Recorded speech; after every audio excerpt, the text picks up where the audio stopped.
दोस्तों, न्यूज में आजकल एक शब्द हमें बार बार सुनने को मिल रही थी, संसद का मॉनसून सत्र। तो मैंने सोचा कि क्यों ना आज मैं इस वीडियो में उसी टॉपिक्स को आसान भाषा में समझ लेते हैं, क्योंकि यह एक खबर नहीं है बल्कि पॉलिटिक्स का एक बहुत ही महत्वपूर्ण टॉपिक्स है जो बीपीएससी, एसएससी, रेलवे या अन्य सभी प्रतियोगी परीक्षाओं में प्रश्न पूछे जा सकते हैं। तो चलिए बिना समय गवाए हुए वीडियो को शुरू करती हूँ। नमस्कार दोस्तों, मैं स्वीटी कुमारी और आपका स्वागत है मेरे चैनल बीपीएससी स्वीटी पर। तो आज हम इस वीडियो में संसद का मानसून सत्र क्या होता है, मैं उसे बिल्कुल आसान भाषा में समझती हूँ। तो चलिए वीडियो को शुरू करती हूँ। क्या आपने कभी सोचा है कि आखिर में मानसून सत्र होते क्या हैं, या इसे कौन बुलाता है और इसे संविधान से क्या संबंध है? तो सबसे पहले हम समझते हैं कि आखिर में मानसून सत्र क्या है। मानसून सत्र का मतलब बारिश से जुड़ा कोई विशेष कानून नहीं होता, बल्कि इसे मानसून सत्र इसलिए कहा जाता है क्योंकि यह आम तौर पर जुलाई और अगस्त यानी मानसून के मौसम में आयोजित किया जाता है। तो अब सवाल आता है कि संसद सत्र होता क्या है।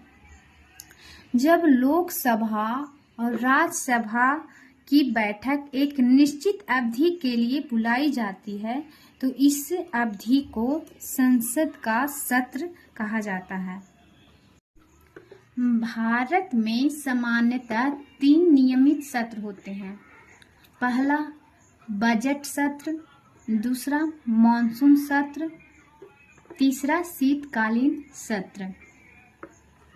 लेकिन यहाँ एक महत्वपूर्ण बात है कि जो परीक्षा में अक्सर पूछे जाते हैं, क्या संविधान में लिखा है कि हर साल 3 ही सत्र होंगे?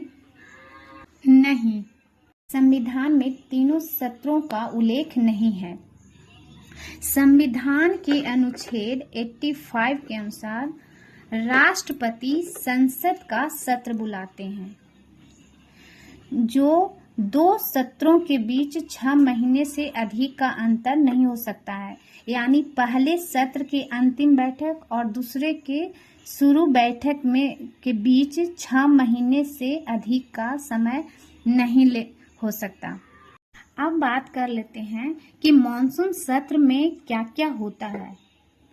तो सबसे पहले विधेयक बिल पेश किए जाते हैं, यानी संसद में कोई भी बिल पेश किए जाते हैं। दूसरा है महत्वपूर्ण राष्ट्रीय मुद्दों पर चर्चा होती है।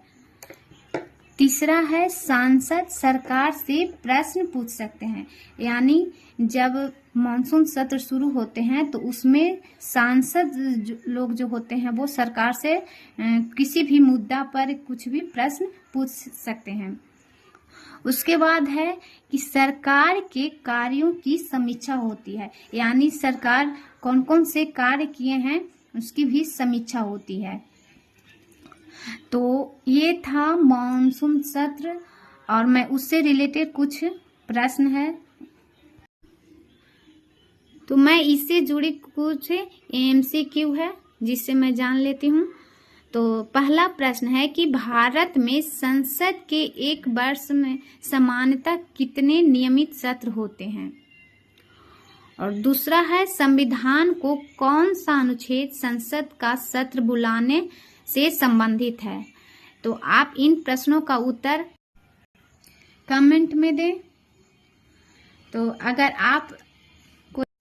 अगर आपको यह वीडियो अच्छा लगा हो तो मेरे चैनल को लाइक करें, सब्सक्राइब करें और शेयर करना ना भूलें। और हाँ, अगले पार्ट में हम अन्य जो बजट सत्र, शीतकालीन सत्र जो बच गए हैं मैं उन पर चर्चा करूंगी। तो तब तक के लिए धन्यवाद।